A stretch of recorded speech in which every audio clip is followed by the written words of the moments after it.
So good evening, everyone. My name is Christian Karasevich.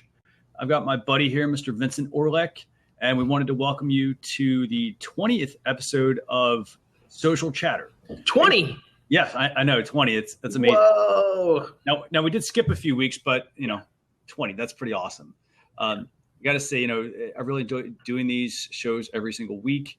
And, for those of you watching, I want to let you know what this show is about. So basically every week, Vincent and I, we pull together the latest social media news and along with a couple of tools that we think are very valuable in the social media space. They could be tools to help your business. They could be tools to help you from a productivity standpoint, things to help keep you on track. And what we like to do then is we like to bring them over here on Blab and discuss them. And at the end of the show, there will be a recap blog post that will have, the video along with all the links and the topics and whatnot that we discussed on today's Blab. So if you have any questions at any time, feel free to put those off to the left of the Blab interface by hitting /Q. You can also send us tweets. At my Twitter handle is at CKROKS. I'm going to put that here in the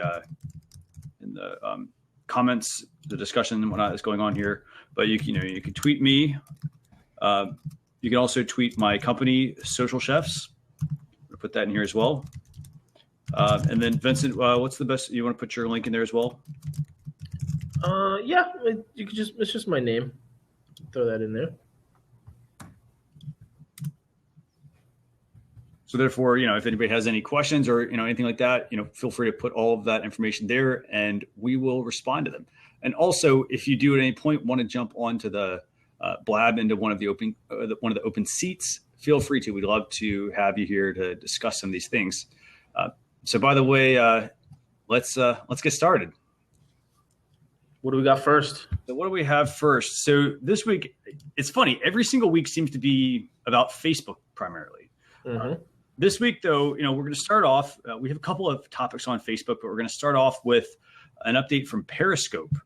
So over the past few weeks, Periscope was Twitter, for instance, started to integrate Periscope into your tweets. So if you're on Twitter and you happen to see somebody's Periscope, you can jump right into it. Pretty awesome. Well, this is actually another really neat tie-in. Periscope is now able to stream Periscope to a GoPro. And, I personally, I don't have a GoPro, but I think this is actually really cool. So I'm going to put this topic number 1.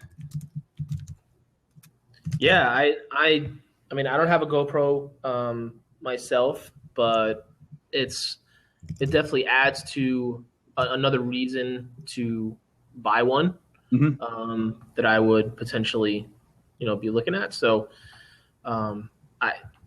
it looks really cool from some of the examples that I've seen so far. It definitely looks cool and easy to use, which is, really important, obviously.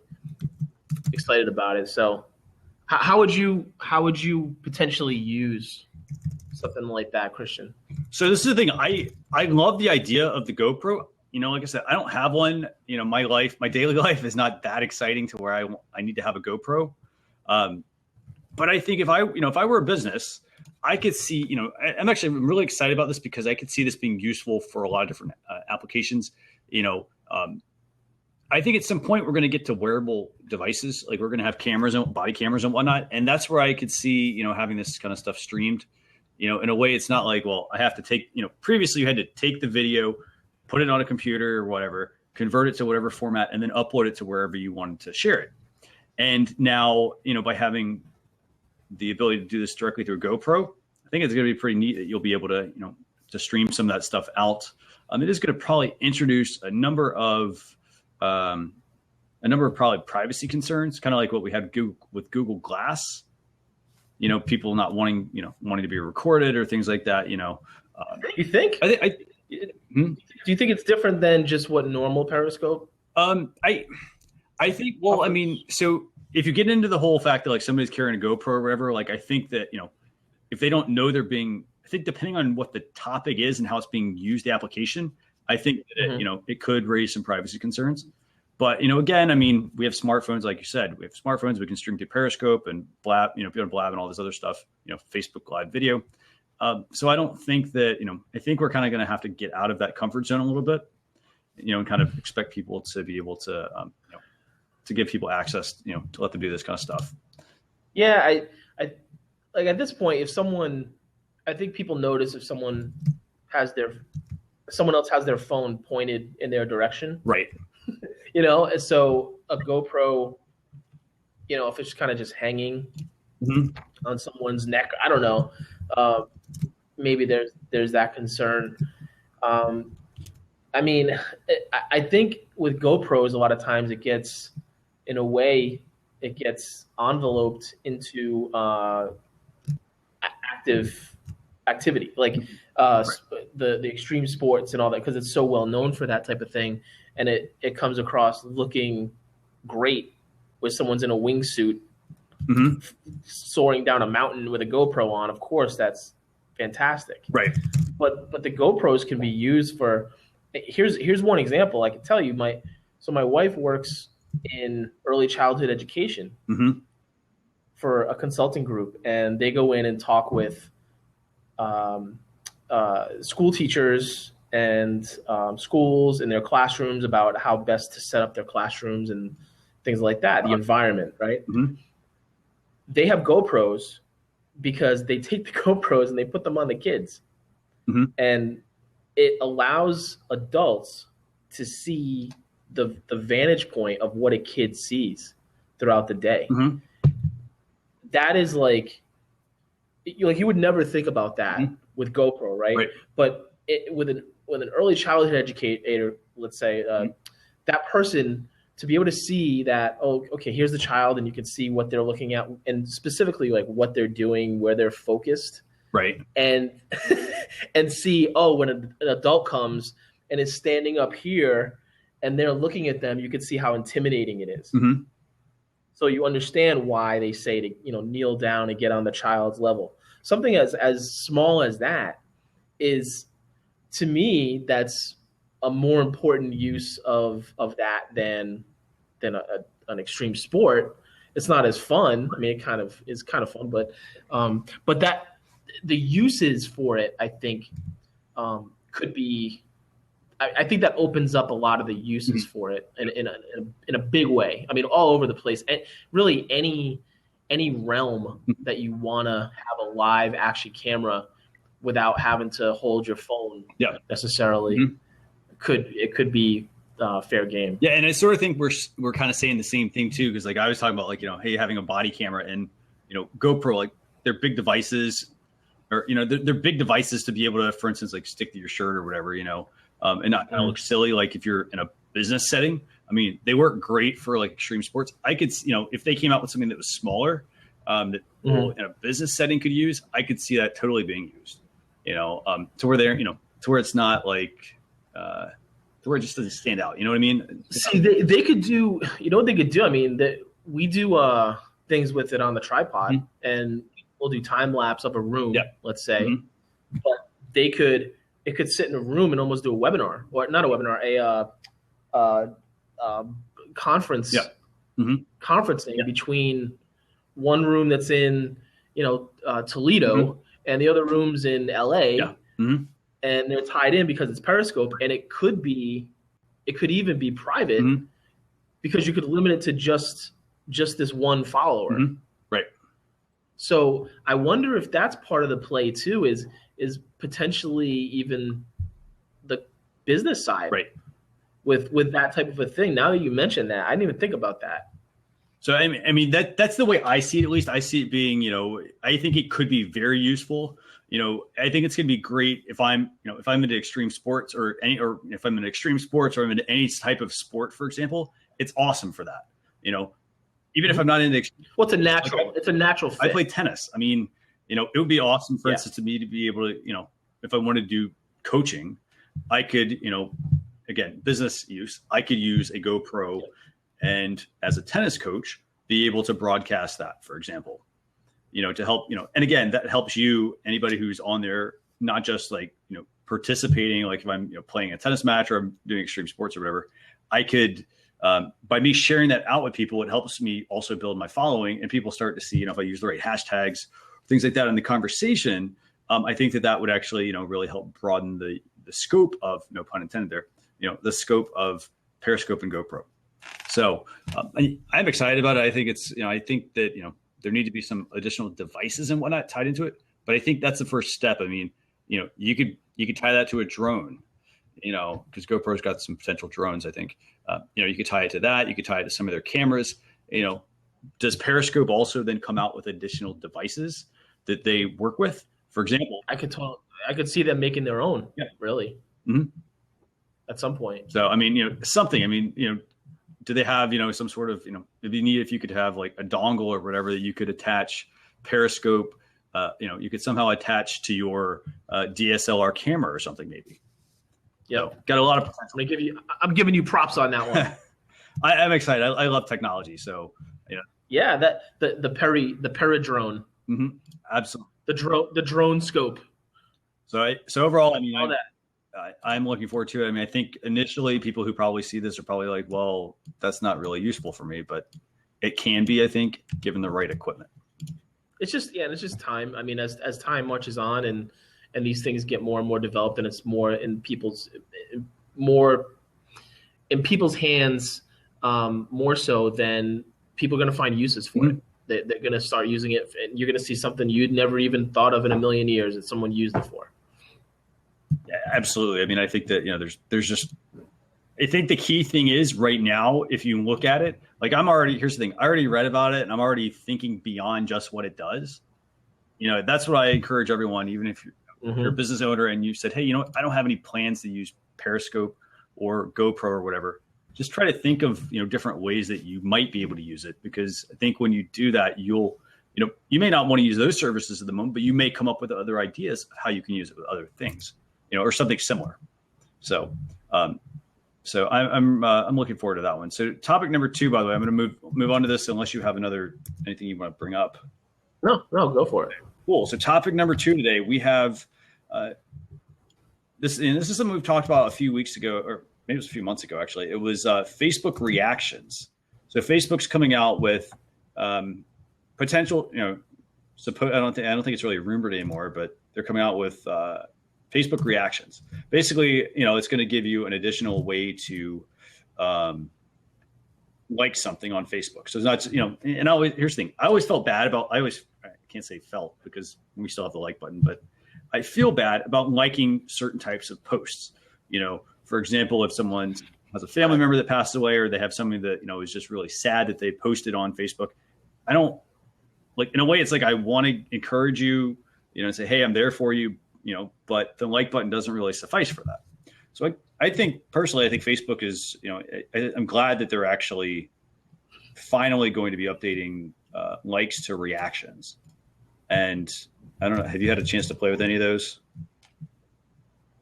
I mean, I don't have them. I know there are a couple of accounts, a couple of types. Yeah, it's so from my understanding is it's going to replace the like button. Yeah. Right. So that's a huge change. I can see it now, but I'm curious to see what exactly the reaction may be with this. I think there's going to be the typical negative people like, oh, they changed something. I hate this. I'm never going to use Facebook again, like for these stupid reasons. But I think overall they've kind of prepped people for it. Whereas in the past with other rollouts and other changes, they've just made them. When there's an update, they just make a change, and all of a sudden something's different for everybody, and everybody hates it. And I think for this, it's been, which they probably realized that they had to do it this way. It's been in the works and kind of discussed for several months that this is going to happen. But it fundamentally changes Facebook's engagement, and how that then changes. We talked about this on a previous show when we first heard about this, the analytics side of it, how you're then able to track sentiment. That's really where this is going. Right now, you can't. Well, it's not that you can't, but it's very difficult sentiment-wise to track sentiment on social media. all these companies say they can do it, or they kind of say that, oh, we can kind of do it. We can do it to a point.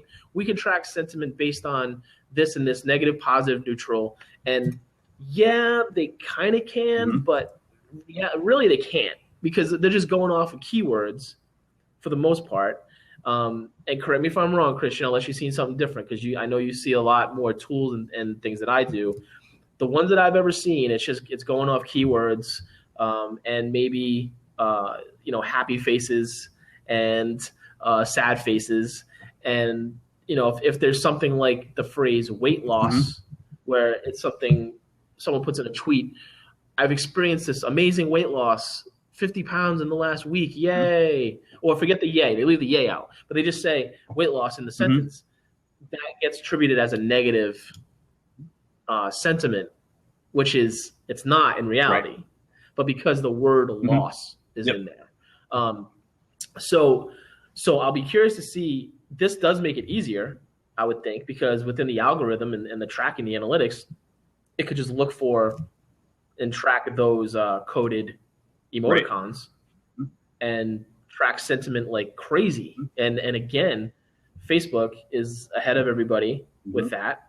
And I'm sure others will do that. I do know there's some emoji sort of tracking stuff going on. I saw that on Gary Vaynerchuk recently. But I don't know that really people are utilizing it. And I know that there's a lot of companies that are just barely starting to utilize emojis and don't feel silly doing so. And this is kind of on that same level with the emoticons. I gotta say, so as far as I love the idea of having different reactions and being able to apply that to all of that data that Facebook is. That's going to be huge, I think. As far as, companies that do this sort of thing, there were quite a number of them a few years ago. Here's the thing, the tools are, they're decent, but there's always going to be a manual part of the process. It's not like I can just say, okay, and this is the biggest thing. I think it has evolved a lot to the point where, I think more business, I don't want to say every business, because I think there's a lot of businesses that are not up on social still, a lot. And, I think that businesses, they're starting to understand that, well, this stuff takes time to actually go through. Essentially they have certain amounts of data and then they have to mine that data. And some of these tools can help. I mean, I know, for example, you can go on Hootsuite and you can look at your sentiment analysis in there. There's quite a number, and quite a number of other tools that are also available. Most of them are pretty much paid because, again, I mean, it's, there's a lot that has to go into that. But, I think that having this is going to be good. It's going to be interesting to see what happens to other companies. If they actually end up getting rid of other companies, kind of pushing some of these companies out of the way, like, oh, this company just does sentiment analysis. Like, do you really need them at any point? If Facebook adds it natively, it kind of makes, having those tools not necessarily the point. Well, at least on Facebook, right? I mean, certainly the other ones, whatever, I think at some point, Instagram could do that. Can you still hear me? Everything good? Okay. I think it's just my headphones. Instagram could certainly, I don't, to be honest, I don't know if that's out there. But you would think that with all the emojis on Instagram that get used, that could happen. Yeah, and so I actually want to put that in here for everybody as well. There's 6 types of different reactions. So there's an angry one, a sad one, wow, haha, yay, and a love. And I think that overall, I think those are going to be really good to have, because I think they pretty much cover most of the whole spectrum there, with different types of feelings. So that I think overall, I think it'll be a good thing if we start to get this not just on Facebook, but then get it into Instagram or get it into potentially into Twitter. I guess the like on Twitter will end up becoming something else at some point. So yeah, that's well, who knows with Twitter? Yes. I mean, they could do something similar and maybe even open it up, just integrate the emoji keyboard into Twitter itself somehow and make it so that you don't have to go to a different Right. keyboard. Maybe they just buy up emoji and put emojis on Twitter, and then you can just select out of the options, instead of the little buttons. There's one for media, there's one for to tweet it, and then there's another button that brings up the little emoji keyboard, and then it's all in there. And then they could even do that and track analytics themselves using all the emojis. That would actually be pretty neat. And I actually think that would somebody potentially buy Jiffy, for example, or would they buy? I'm only I'm thinking of that because they're one of the companies that kind of comes to mind when I look at Yeah. Oh, well, they're integrated with directly on Facebook and Messenger. You can the app will work directly with Messenger. It's tied right in there. So I mean, that's my thoughts. I mean, would they do something like that? It would be interesting, I think. So. Yeah. So with that, I'm gonna keep moving along here. By the way, because as you know, obviously love to try to keep us on track. It's not going to be 30 minutes, but that's okay. I know. We know it won't be 30 minutes, but we will work to keep it under an hour because I know sometimes we do run a little bit over. Yeah, so we're up to topic 3. The live video. Now, what are you going to talk about? Snapchat first. Which one are you talking about? We can do the Snapchat one. Okay, so let's talk about Snapchat. But it's pretty short. I mean, it's pretty short. I'll let you introduce this one for us. So essentially Snapchat now, instead of, they've added a way that you can add a friend and find people through Snapchat. So, at this point, before you go into that, so let's I want you to quickly tell viewers. So what was the original way that people would add someone, and then what's the new way, and do you get both options? Yeah, so there's a couple. I'll actually pull it up on my phone here. When you go onto Snapchat, there's this screen, right, with your code. If you hit add friends, it brings up options. And the options are add by username, which if you know someone's username, you would just type it in and then add them. Add from address book, meaning it accesses your contacts and it will pull up all the people that are already on Snapchat and let you add them there. And then it also lets you invite everyone else that's in your contacts that's not on Snapchat. You can add by snap code, which is kind of my personal favorite because I just think it's really cool how they did that. Snap code is basically a QR code, which is it's this yellow, right? Mm-hmm. That if you have access to someone's snap code, so if they post it on Facebook or post it on Twitter, or a lot of what you're seeing now, and I do this, is people have their snap code as their profile photo. Mm-hmm. You can just click on it, you just save it to your phone. Okay. And then when you go into Snapchat, you go to add by snap code. It pulls up your pictures, and you just tap on the snap code that's in your pictures, and it automatically reads it. And then it brings it up to add that person, click the button to add as a friend. So it's relatively simple once you do it one time. There's add nearby, which will, if someone has a certain setting turned on, you can add anyone in the vicinity. I don't know what the radius is, but it's anyone within a certain distance. You can just add them as a friend, as someone that you're following. The new one is share username. So now what Snapchat has done, they've made it so that your username is now also a URL. Okay. And from that, you can share that URL, mm-hmm. and when someone clicks on it, it'll take them right to your profile. Okay. So it's just a link to your profile, but that did not exist before. Okay. Makes it just easier to find someone. And like on my phone, I have the iPhone. When I hit add by share username, then it brings up all the options on the bottom. Okay. One is the text message. One is to email. You can tweet it. You can post it on Facebook. You can put it on Buffer. It depends on what apps you have and have added into your menu there on the bottom. Right.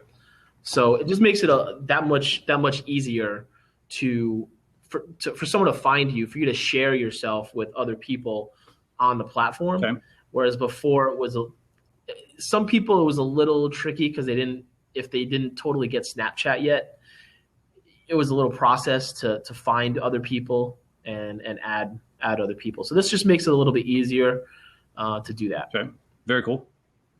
So thank you so much for sharing that. I mean, that's, I think that it's, by the way, I like the fact that Snapchat is evolving. I think a lot of people are starting to kind of migrate over there a little bit. Oh, it's a big, I mean, among us marketers, social media industry, it's the biggest thing right now. Yep. Everyone is jumping on Snapchat, and a primary reason is, of course, Gary Vaynerchuk, who I think a lot of people pay attention to. Mm-hmm. And since the start of the year, he has totally gone crazy on Snapchat and pushed it and been on it on a daily, regular basis. So are you on Snapchat, Christian? I am. I haven't quite, I don't use it that often, but I'm on there. We have it because we're not friends on there yet. Well, we'll have to make that happen. So what's your username? I'll have to go pull it up. Like I said, I haven't logged in a while. Oh. So, but we'll make sure that we make that happen. So aside from that, do you have anything else on Snapchat you want to talk about? No, that's the update for this week. Snapchat, that's the big news this week, other than the fact that it's exploding right now. Yes. I mean, it's the normal thing that we always talk about. I mean, all these social networks are out there. I would recommend, get on there, try it out. And then, if you see that it's not something you think you'll use at the moment, keep your account open and just keep it in the back of your mind. Is this something that I'm going to possibly use in my business? At some point, you may say, what, this is something that's definitely going to be useful, or it may not be something. So, and at the very least, you go and, if you're a business, you can at least go and reserve your placeholder for your business name, your company name. Absolutely. So thanks so much for sharing that. That's a really good. Yeah. And I am not the Snapchat expert. I've only been on it for about 6-7 months. But I'm learning every day and every minute that I'm on there, and from all the people that are the experts on there. Very cool. So everybody that's watching, if you haven't joined Snapchat, feel free to go download a free app. So, So with that, I'm going to move into topic number 4, because I think topic number 4 is probably going to be one of the longer topics we'll talk about here. So.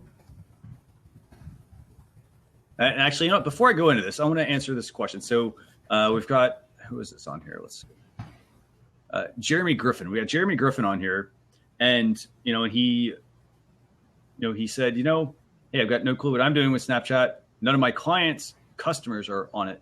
So there you go. So here's the thing. I mean, Snapchat, it's one of those things that a lot of businesses, they've had a hard time trying to kind of figure it out, but the good news is that some of them are starting to figure it out to the point where, they're able to put a plan into action.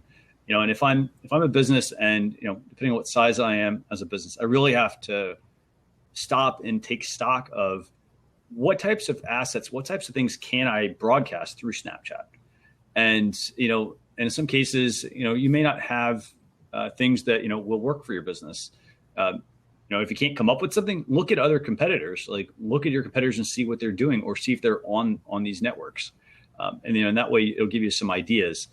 And if you don't find any of your competitors on there, look at what other people are doing and how they're using it. Because I think, again, ideas help spawn other ideas. So, look at what other people are doing, engage with them, and, I think it'll give you some ideas on, how you can use it. Let me say this too, to Jeremy. It's definitely millennial based, but it's aging up. So it's not just the 20 somethings anymore. It's getting into the early 30 somethings, and depending on who your clients are, do they want? Absolutely, it matters who their customers are right now, but it also matters who they want to reach. Do they potentially want to reach that age group and develop them as consumers? That's where everybody's heading with the whole millennial thing, because that's such a huge generation with buying power already that will have buying power that people think in the future, that you want to get to them early and get them to become loyal to your brand early now. So Snapchat is just a place that it's something like 66% of users are between 18 and 34. So it's not as young as a lot of people think. I know it's got that reputation for being like a teenager thing, even a sexting thing originally, and some bad stuff was happening on there maybe when it first came out, but it's definitely shed that at this point in many people's eyes, marketers and brands. There's major brands on there. So follow some of the brands too. That's going to help. The men versus women percentage, it's I don't know exactly. It favors the women, not in a huge way, but it's significantly more women. I know that, but it's look at who your clients' customers are potentially going to be, or who they want to reach in the future. Is it limited to just boomers? Well, if that's the case, then yeah, I mean, that's probably not the place for them to be. It's more than cute. It's more than cute. It's powerful. It's really powerful. So I would highly suggest going to check out what Gary Vaynerchuk is doing on there. Check out Ben Phillips. He's doing a lot at Ben Figo, Figo. There's a podcast called the Snapchatters podcast that our buddy Brad Oldhouse does, Next Gen Bizman, on Twitter at Next Gen Bizman. He has a lot of the folks on that are doing a lot of the Snapchat stuff. So, he does record it on Blab, I think, sometimes. But let me see if I can do. I'm getting a link for it right now. I think this is it. Yeah. So I just tagged him. So follow him, and then that's his Twitter handle too. And Brad is really, he just started the podcast. It's on like episode 5 or 6, I think. But he's already had on a lot of the top people. And then look up Gary Vaynerchuk. If you're not familiar with Gary, he's a huge marketer in the industry. He's been going crazy on Snapchat and has a lot of good content on that. So yeah. Oh, you know Gary. Okay. Well, then you must have heard of Snapchat, because if you're following him, he's all over it. Yeah, and I'm going to actually put a link in here, by the way, directly to his podcast, to the Snapchatters podcast, actually. So that way they can be watching, can go back in and subscribe to, or you can check out some of the episodes. And Jeremy, where are you? Are you in what part of the country are you in? Tampa, East Coast. Okay. Oh man, yeah. So you're either trending real old or real young, right? With customers, depending on the businesses. It's Florida's kind of all over the map. Yeah, and I'm from Florida actually, and I got your comment. That was pretty good. National clients, cool. So with that, I'm gonna jump live video. Yeah, we're gonna talk about some Facebook Live video. So topic number 4, Facebook Live video is now available. There are a few caveats. You do have to have an iPhone, and you do have to be in the United States at the moment, unless you happen to have a verified account, which most people don't. But then you use that Mentions app. Yep. Mm-hmm. Absolutely. So this new feature. So I've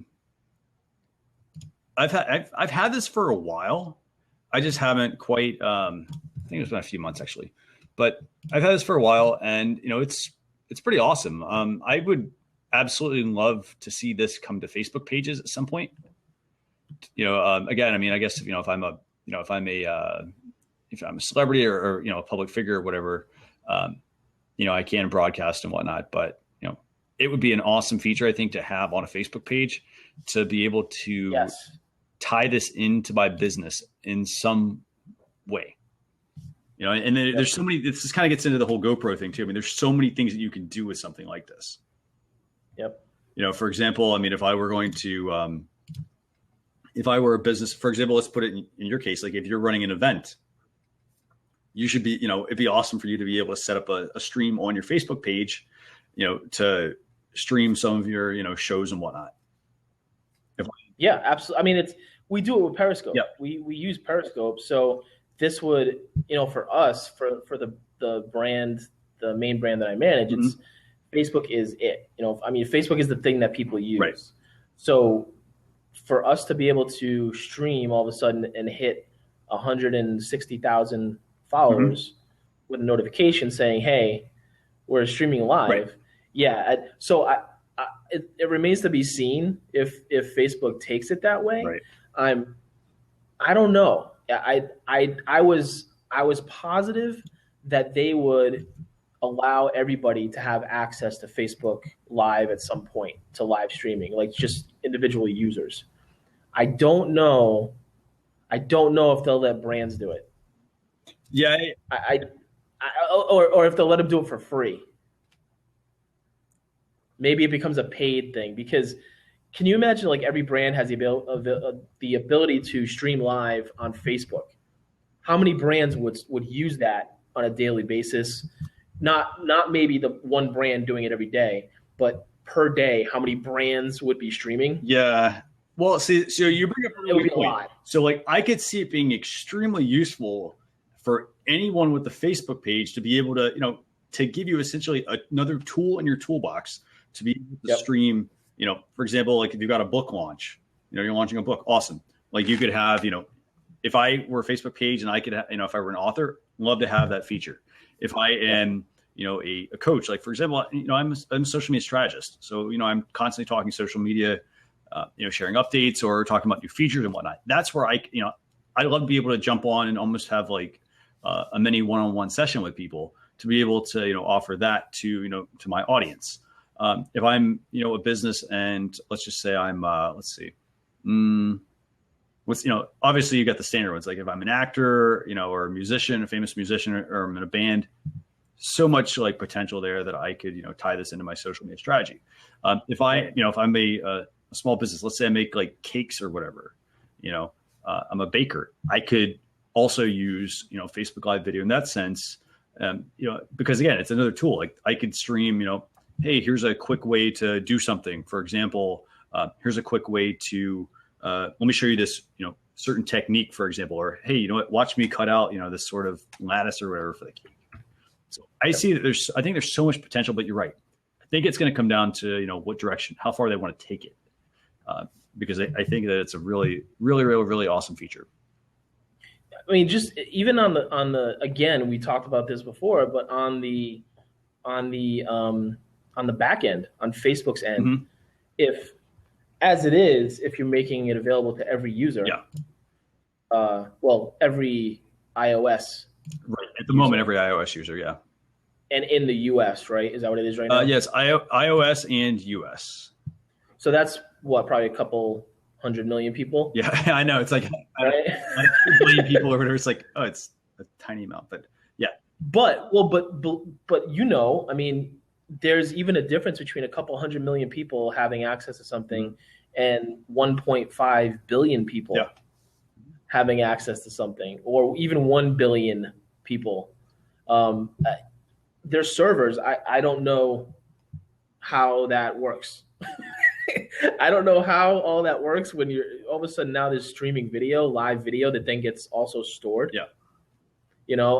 I'm thinking that the dudes from, what's his name, Richard from Pied Piper, Silicon Valley, has, he's working for them with he's got the compressed video formula that he's developed. And that's what I feel like there's some secret sauce, secret video compression thing that they've stumbled upon or developed that enables them to just keep infinity amounts of video on their servers.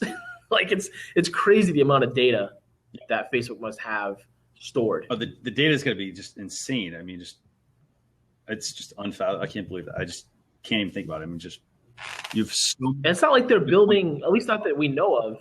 We don't know, and they're not going to make it public about all their data centers that they have.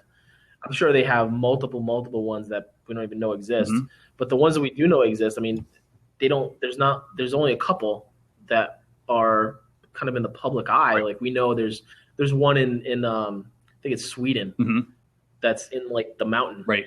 Because it's they keep it cool, and then there's another one somewhere else here in the U.S. in probably Menlo Park, right? Right. So yeah. So Facebook Live video. I mean, again, it's a feature that not everybody's going to have yet. Yeah. If Almost. If you do have it, I mean, it's pretty simple. Basically, you go to post a status update. There'll be a video a video option. It'll be a little video icon. If you go to the URL I posted, you tap on that. It'll say go live. Pretty neat. People can engage with you. They can subscribe to you so that when other things happen, they will know when you're going to go on the air. So I can't wait for this to be broadcast like onto just added to so many different areas. I really hope they do something with it besides just giving people access to the tool. I think there's so much you can do with this. So I'm just checking out who all just joined. A bunch of people. So with that, do you have any other comments on Facebook live video or anything else? No, I'll say this. I'm surprised I haven't used it more, but I kind of feel like I don't want to just use it just to use it. Right. And I haven't seen a lot of people, and I know a lot of people that have it. Mm-hmm. I haven't seen a lot of people really using it other than the kind of the more celebrity status. Sure. And even them, they're using the Mentions app usually. Mm-hmm. They're using it that way because they're verified. So I don't know. I know there was kind of a fear that people would all of a sudden we get flooded and inundated in our feeds with live video of nonsense from people in our network and all this, and I just haven't seen that at all. Mm-hmm. Yeah, that's the one surprising thing I think. But here's the thing. I think that it really is going to to bring up I think a bigger question, which is mm-hmm. there's so many different things that you have access to, so many tools and whatnot. And we don't have the time to use all of these. It really requires having a very solid content strategy to be able to do something like this, to be able to, to pull in, to put Facebook Live video, for instance, as part of your, social media strategy.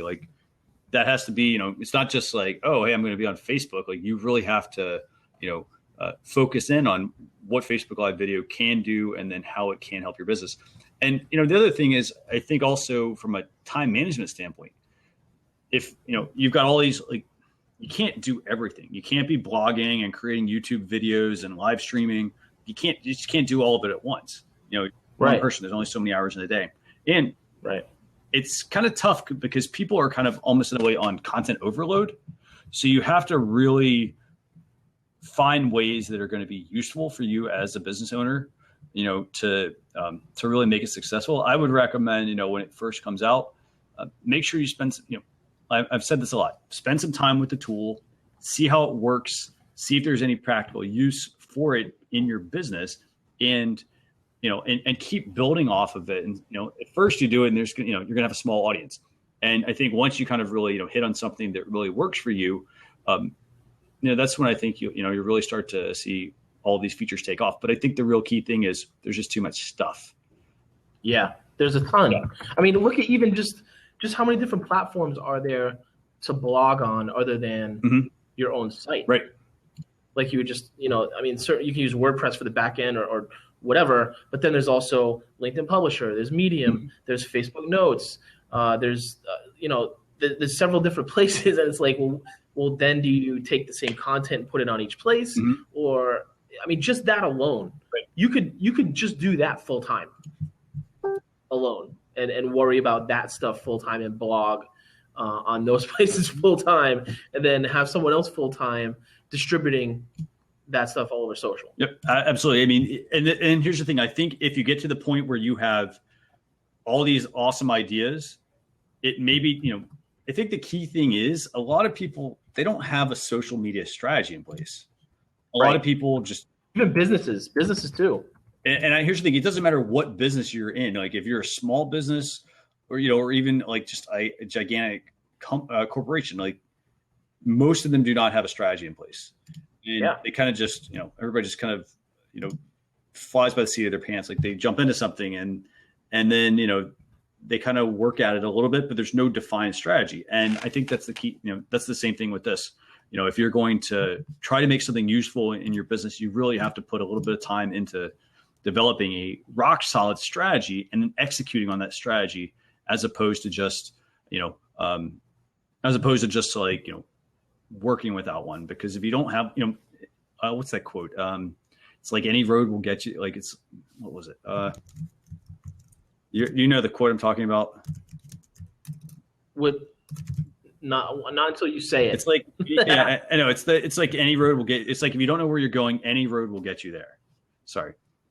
Oh. So it's like a Lewis Carroll quote. So it's the same thing with a social media strategy. Like if you don't have a strategy in place, and you're like, hey, I'm on Facebook and I'm on Twitter. Like, hey, I'm doing social media. You're gonna have a hard time, getting anything out of it. You're gonna just go through the motions. Yeah. Well, along those lines, real quick, the one thing I did see, I haven't downloaded it or anything, but it goes along with this topic, this conversation, is did you see Plum? Yeah. Mm-hmm. So not to get into it, but Peach just recently came out, which is this new social engagement, social networking app, and then Plum came out. Plumber was a nectarine. Maybe there's nectarine too. I know there's one called Plum, and like at some point, like you said, there's just too much. You're not going to jump on all of these, maybe just so that you're up on everything. Right. You will, and you sign on and you kind of check it out. But like that Peach app, I'm not. I have friends on there, but I'm not spending time there. Right. I'm kind of going in and just every once in a while I see what it's looking like, and they did an update I think this week that had a lot of different things. But aside from that, like I'm not going on there and spending time there. Right. Absolutely. I mean,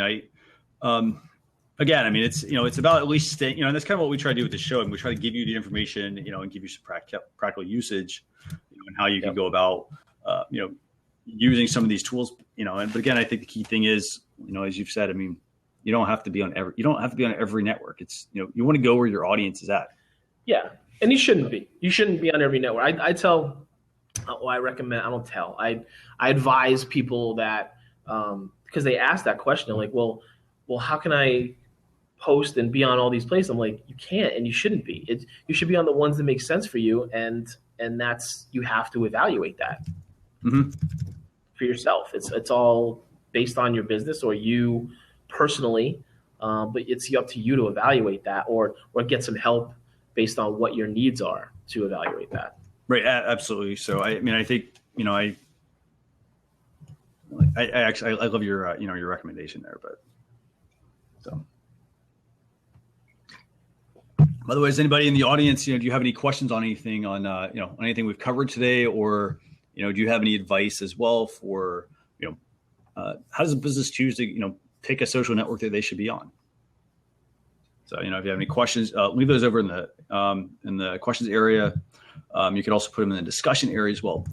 So by the way, with that, Vincent, I'm going to actually jump into the tools real quick because we got 3 really good tools I think to share with them today. Yeah, go for it. So tool number 1, we've got this is a new tool. It's called Interact. I don't know if you do any contact management on your mobile device, Vincent. I mean, other than just using contacts. So this is actually a cool app. I have this app. I purchased it a couple weeks ago, I think it was, whenever it came out. But basically, it's called Interact. And what it is it's an iOS app for your contacts. And what it lets you do is it lets you create different groups. So, for example, and the benefit is that it does sync with your regular contacts. So you're not managing 2 apps. You basically do everything through Interact, and it will show up in your regular contacts and can be used throughout different apps. So one of the ways that's very useful, if I am going to, say I want to send an email out to a certain group of people, it could be family, it could be friends, it could be business associates. I can create a group inside of Interact, and I can then quickly message people using that. So it's kind of neat. I could create, for example, a family group, and then directly from Interact, I can compose a group text message to somebody. I can also compose a group email. So it offers that functionality. But what's also kind of neat is if there's certain documents you want to share, I can also create a group and share documents from tools such as Dropbox and Google Drive and whatnot. So, it's a really good tool. I mean, it's also, a company makes another tool called Drafts. And this is actually one of my go-to tools that I use for doing any sort of writing on my mobile device, because Drafts is and I'll cover more of this one next week, actually, because it's going to be one of my tools next week. But Drafts is another awesome tool tied, same makers of Interact. And what it does is it lets me compose. Oh, actually, sorry, I'll tell you about this in a second. But Drafts basically lets me compose any sort of like text, whether it's social media updates, blog posts, quotes. I could put in like contact address or whatever in there. And the benefit is I can shoot it anywhere. So for example, I can compose a tweet and I can hit one button and it'll automatically push it out to a certain Twitter account, all from within basically a text editor. The other cool feature, by the way, how Interact and Drafts tie together is with Interact, I can actually be, for example, let's say I'm in the Notes app or I'm in an email or on the web, I can highlight certain parts of text and it will create a contact, for instance, off of something, or it will allow me to quickly share stuff. Yeah. So basically what it does is it parses out all the fields. So if you have, first name, last name, company name, phone number, email address, somebody's email signature, all you do is highlight it, hit the share option, and then it will actually dump you off into like the contacts field and have created a contact for that person. So you don't have to, you don't have to go like line by line. Hey, let me get your first name. Let me get your last name. Let me get your email address. Hey, I didn't catch all that. It literally just lets you put everything into a contact in one fell swoop. Cool. Yeah, it looks really useful. I haven't downloaded the app yet, but that's certainly something that makes it easier to navigate among your connections and contacts. Yeah, and the key thing is to be able to, I think it's the contacts piece, which is really awesome. But I think the groups functionality is probably is one of the best features because this way I can quickly do everything right from the native tools within on the device. Which is funny because it's almost like it's just another version of, or they took the same idea behind the Groups app that Facebook has in a way. Mm-hmm. It's just organizing all your people into individual groups. Yep. So it's a really good app. And like I said, I mean, I've downloaded, I've been playing with it for, since it came out, and it's $5, but I have to say it's worth $5. Well, and that's the introductory pricing it says on there too. So it's going to go up. Yeah. And typically they'll go up to like, I think they usually go up to $10, but I recommend picking up that app and Drafts. I mean, they're two of my must-have apps. I mean, I typically put my apps in folders, but these are apps that stay right on the top of my home screen because they're that useful. So if there aren't any questions on that tool, I'm going to put tool number 2 up, Snap Widget. Basically what this is, it's a way to create a widget for your website to display your Instagram photos. And, and I know like you can go grab like embed code and whatever else from like Instagram and whatnot. But this is a really cool tool. It's a free tool and there's a pro version, but it lets you basically go grab grab a widget and display that on your blog or your website. You can also filter out hashtags and certain usernames. Again, there's a free version. See, that's big. That part is big because on your website, like on WordPress, the main one that I think most people use is just the one. It might even just be called Instagram something. Right. It's just the main one that it shows up with like blocks. I think it's 3 by 3 of blocks of images, and it's just from your feed. It's from your last images. So for that, where it could take out if you want to put a hashtag in, now that's got a dangerous side too, because if there's any goofy things that come up under that hashtag, I'm sure there's probably some sort of filter. I could be wrong, but usually there's some sort of filter that allows you to select like a profanity filter or excluding certain things. So, I mean, maybe it doesn't have it. I don't know, but it kind of depends on your brand or your website. If you think that there's potential for that happening, you just got to be aware of that. Absolutely. So, so I'd recommend checking that out as well, by the way. And, you and I were talking. Looks cool though. Yeah. Do what?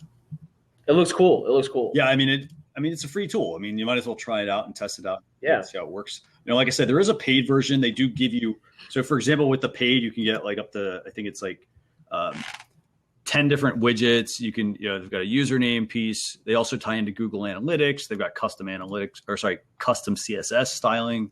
So you can really make it fit within your website a lot better as well if you want to do that. So that's tool number 2 for today. With that, I'm going to get to one more tool, and then we're going to wrap things up. Okay, so tool number 3, and I don't know if you've actually tried this tool, but it's a very cool tool. It's called Keyhole. Basically, what it does is it lets you track Instagram and Twitter campaigns. It's not free. There are multiple versions. It's like, I think, $50 a month for the basic plan. I know it sounds like a lot, but you get a lot out of it. It's got really good functionality to it. You can basically put in certain hashtags. You can put in some hashtags in here, and you can see who's, one, you can see like what types of conversations are going on. You can see who the users are that are, for example, talking about you at the moment. You can see how many posts, how much your reach is, what types of impressions you're getting. You can see the sites where where your content is being shared. For example, if you're using Twitter, demographic information, topics, all sorts of things. So, for example, if you went there right now and put in hashtag social chatter, you'd be able to see the post that we've done. You'd also be able to see that the topics we mainly talk about are blab, and then video and social media marketing. So that's Keyhole. Now, what's really neat though is you can do an advanced search, and this is where I think like it's very, very, very useful. Not just tying in Twitter and Instagram, but you can do certain search terms, whether it's hashtags. You can also put in certain date ranges. You can also say, hey, you know what? I only want to see data from specific users. This is where I think there's the most benefit. Is, for example, if I'm at an event, I could put all this information in and be able to track all of the people at an event. For example, let's say you're doing an event and you have executives, and you want to see, okay, well, how are they trending, for example? How much are they actually using social? Whether it's Twitter or Instagram, and you'd be able to put all that stuff together, compile it very nicely. That's the third tool for today. By the way, have you used Keyhole at all? I want to say I have in the past. Mm-hmm. I've definitely been on Keyhole and kind of checked it out. Yeah. And they have a free trial. So yeah, I think I've even used that. It was a while ago though. But so I mean, the thing is we use a tool for the company that we pay a significant amount more for like the whole tracking hashtags and mentions and all that sort of thing. I mean, this is certainly very affordable, to be honest, for what it's doing. Yeah. So my question would be, is it like how is it different from just me going on Instagram and searching for a particular hashtag? So it's pulling all of this information together. Mm-hmm. That's the key thing. Basically, they could do some historical data. I believe you can run some reports if you get some of their higher plans. You can track things concurrently. The other thing is, like if you were to go, for instance, just to Instagram and do, a basic search, again, this kind of comes down to, the same thing with having a social media strategy. Yep. These tools help you as a business. So, they can give you additional insight without you, for example, having to go log into Instagram and find, and search for this information or scroll through, tons of different tweets and whatnot to see who else talking about about your brand.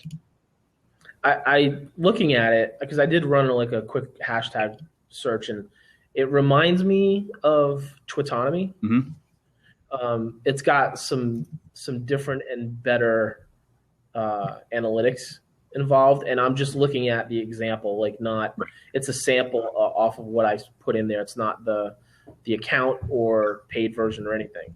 So just even off of what I see here, it's got a lot of that same type of functionality, mm-hmm. but it's also got additional things like domains mm-hmm. where something was posted from, right? Absolutely. Or on domains and then pages even. So that's different. It shows you the share of posts if they were original or if they were retweets mm-hmm. For Twitter anyway. Yep. As far as, it's got influencers and recent users, stuff like that. So how much is it a month? So if you get the basic plan, it's like $50 a month. And if you go to the pricing page, I don't think let me see it. I didn't think you saw it there. Yeah. Okay. So if you go to the pricing page, you're not going to see it in the chart. You'll see an option to start a free trial. But if you scroll below the chart, it says we also offer a basic plan with one Twitter only tracker. Yeah, 30 days for one account. Yeah, that's cool. Here's what I would say. I've used Twitonomy pretty extensively, and that's like $19 a month if you pay up front for a year. Twitonomy has a lot of this similar stuff that's here for $20 a month up, one or something like $120 up front for the whole year. If you want more that Keyhole seems to offer, then it's worth the $50 a month account probably. Yep.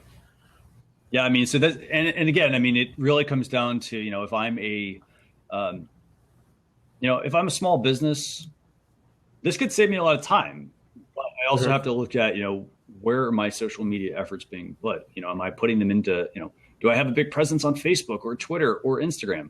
If I have a big presence, if I don't have a big presence on Twitter, this is kind of useless, Same thing, with Instagram. Like if I'm kind of just, dabbling in social networks, not worth, don't put the money into that. But, as you, like, if you're really going to say, hey, I'm going to get into Twitter, I'm going to get into Instagram, go full force into the network, and start to build a really strong presence there. And important to say too, to note that it's month to month. Depending on, there's really only one option that is an annual thing, and that's for the highest level. It's all month. You can cancel at any time, and it'll still give you the rest of the month that you paid for. Yeah, you can do you can do month to month, by the way, on all of the plans, but there also is a 1-year plan for like the starter, the pro, the corporate, the agency. Problem. Yeah. It actually looks like you can do all of them. It's just a tab at the top, but if I'm a business, like if I'm a really huge corporation, I would probably recommend using something like this. Oh yeah, because it's going to save you tons of time. Considering the volume of content you're going to or data that you're going to have to go through. Yep. But so that's tool number 3, by the way, today. So with that, do you have anything else you want to add? I actually have 2 more things real quick. So two more real quick things. I know you do. Go ahead. Well, so one thing I kind of want to do this because I wanted to kind of share this with everybody. So basically, it's a deal of the day, and I'm mentioning this because it's a business tool. So deal of the day is right now. It's until I think midnight tonight. Lead Pages is doing 3 months of Aweber for free with the Lead Pages plan, and it expires, like I said, at midnight tonight Eastern Standard Time. You can get, I think it's 3 months on any of their plans. So if you're someone who's, looking to build your email list, be sure to check that out. Just wanted to mention that to everybody because, I use Lead Pages. I've been with them for a number of years. Love the tool. And, and I think if you're going to sign up for it and you get something for free with it, I think it's worth it. With that, I'm going to give you guys 2 more things. So next week's show, episode 21, we don't have the topics picked out yet. We're still working on those. But episode number 21 next week, you can subscribe to that right here. And this is going to be, again, we're going to try to keep these to, 30 minutes, maybe an hour today. We had a lot of discussion going on. A lot of topics came up. And then lastly, if you want to get on our email list, you can text Social Chatter to 33444, and that basically will put you on our list. I will send you a couple hours before the lab. I'll send you a link to all of the topics we're going to talk about, so you can look them up and and come to the blab with your questions. And I'll also send you a recap to last week's episode. So with that, by the way, I want to wish everybody just a fantastic weekend. I'm glad I won't be shoveling any snow this weekend, hopefully, because we had a ton of it last week. Yeah, I know. I know. I'll be shoveling sunshine. Rub it. You can be shoveling some sand. I mean, what? Some sunshine here in Arizona. Very awesome. So with that, by the way, I want to say thanks to everybody for watching. Vincent, do you have any parting thoughts? That's it, man. Good, happy weekend, everybody, and we'll see you next Friday. Sounds good. Thank you so much, everyone. Bye. Later.